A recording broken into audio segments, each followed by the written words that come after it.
दोस्तों आज का टॉपिक है रक्त, जो कि रक्त के बारे में आप लोगों को पता ही होगा कि रक्त कितना ही महत्वपूर्ण एक टॉपिक है एग्जाम के लिए। तो चलिए शुरू करते हैं कि रक्त क्या है। तो देखिए रक्त जो है एक संयोजी ऊतक है। क्या है? एक संयोजी ऊतक है रक्त। रक्त का पीएच मान की बात करें तो रक्त का पीएच मान 7.4 होता है। रक्त का पीएच मान कितना होता है? 7.4 होता है। रक्त का अगर प्रकृति की बात करें तो रक्त एक क्षारीय पदार्थ है। क्या है? एक क्षारीय होता है। रक्त होता है क्षारीय। स्वस्थ मानव में अगर रक्त की बात करें कि कितना लीटर स्वस्थ मानव में होता है तो देखिए 5 से 6 लीटर जो है स्वस्थ मानव में रक्त का मात्रा होता है। और अगर इसको प्रतिशत की बात करें तो प्रतिशत 7% होता है, वो भी जितना स्वस्थ मानव के जो भार है उसका 7% होता है। तो चलिए महिलाओं में कितना होता है रक्त? महिलाओं में तो देखिए महिलाओं में पुरुष से ना आधा लीटर कम होता है। पुरुष से कितना लीटर कम होता है? आधा लीटर कम होता है। उसके बाद है रक्त जो है क्या काम करता है रक्त, ठीक है। रक्त का कार्य क्या है? तो देखिए रक्त जो है अपने शरीर में विभिन्न पोषक पदार्थों को भेजने का काम करता है, परिवहन का काम करता है ना। और गैसों का आदान प्रदान करता है। गैसों का परिवहन करता है कौन? तो रक्त करता है। चलिए उसके बाद क्या है, रक्त का निर्माण जो है भ्रूण अवस्था में, जो पेट गर्भ में ही जब बच्चा होता है तो उस समय रक्त का निर्माण कहाँ से होता है? तो देखिए उस समय जो रक्त का जो निर्माण होता है वो होता है यकृत से। रक्त का निर्माण यकृत से होता है। जब जवान हो यानी कि जन्म के बाद कब होता है? जन्म के बाद जो है निर्माण रक्त का कहाँ से होता है? तो अस्थि मज्जा में होता है, जिसको कहते हैं बोन मैरो, ठीक है।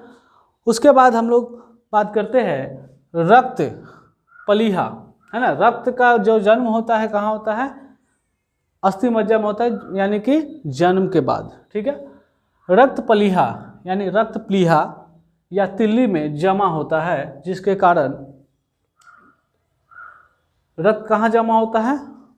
रक्त प्लीहा में जमा होता है, यानी प्लीहा या स्प्लीन उसको बोलते हैं। प्लीहा बोलिए चाहे स्प्लीन बोलिए या तिल्ली बोलिए, उसमें रक्त जो है जमा होता है ब्लड बैंक में, उसको कहा जाता है ब्लड बैंक। उसका कार्य क्या है कि एक तरह का वो स्टोरेज है। जैसे कि कभी कारणवश कभी शरीर से अधिक मात्रा में ब्लड अगर बाहर निकलने लगता है तो उसको उस समय वही रक्त काम में आता है शरीर में, ठीक है। उसके बाद देखिए जिस कारण इसको ब्लड बैंक भी कहते हैं, और स्प्लीन को ब्लड बैंक भी कहते हैं। और स्प्लीन को हम लोग जहाँ पे कब्रिस्तान भी कहते हैं, यानी कि वहाँ पे जो है रक्त नष्ट होता है। यानी कि रक्त का जीवन काल की बात करें तो 120 दिन होता है, और 120 दिन के बाद जिसका जो नष्ट होता है, यानी कि कहा जाता है कि रक्त का कब्रिस्तान कौन है? तो वही स्प्लीन है, ठीक है। नेक्स्ट है रक्त परिसंचरण को खोज। जो रक्त परिसंचरण का जो खोज जो है किसने किया था? तो विलियम हार्वे ने किया था। विलियम हार्वे ने किया था। तो चलिए अब पढ़ेंगे रक्त के प्रकार। देखिए रक्त के प्रकार में क्या है? प्लाज्मा 55 से 60% होता है, और रक्त जो होता है 40 से 45%। परसेंटेज के हिसाब से आप क्वेश्चन डिसाइड कर लेंगे, आंसर डिसाइड कर लेंगे कि कितना उसका आंसर होना चाहिए। या फिर 55 दिया होगा तो 60 नहीं देगा, और 60 दिया होगा तो 55 नहीं देगा, उसी के हिसाब से, ठीक है। उसके बाद जो है प्लाज्मा है, और रुधिराणु यानी रक्त कण कितना है? 40 से 45%। प्लाज्मा को 3 भाग में बांटा गया है। प्लाज्मा को नहीं, रुधिराणु को, यानी कि रक्त कण को RBC, WBC और प्लेटलेट भी है। अब इन तीनों का भी कार्य अलग अलग है। देखिए RBC जो को ऑक्सीजन वाहक कहते हैं, ऑक्सीजन वाहक RBC को कहते हैं। इसका जो रंग होता है लाल होता है, और लाल क्यों होता है? आप लोग पढ़े होंगे, हीमोग्लोबिन के कारण जो है लाल रंग होता है। क्या होता है? RBC में हीमोग्लोबिन पाया जाता है, जिसके कारण क्या होता है? उसका रक्त का रंग जो है लाल होता है। WBC यानी वाइट ब्लड सेल, है ना, ये सफ़ेद रंग का होता है WBC। इसका काम क्या है?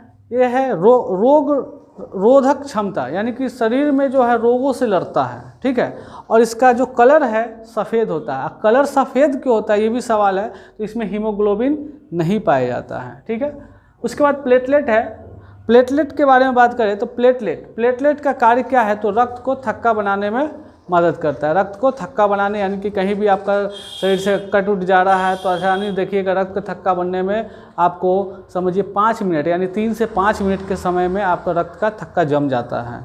आप कहीं भी काट कर देख लीजिएगा ट्राई करने के लिए, ऐसा मजाक में कर रहे मत काटिएगा, ठीक है। उसके बाद प्रोटीन, अब देखिए प्लाज्मा में आते हैं।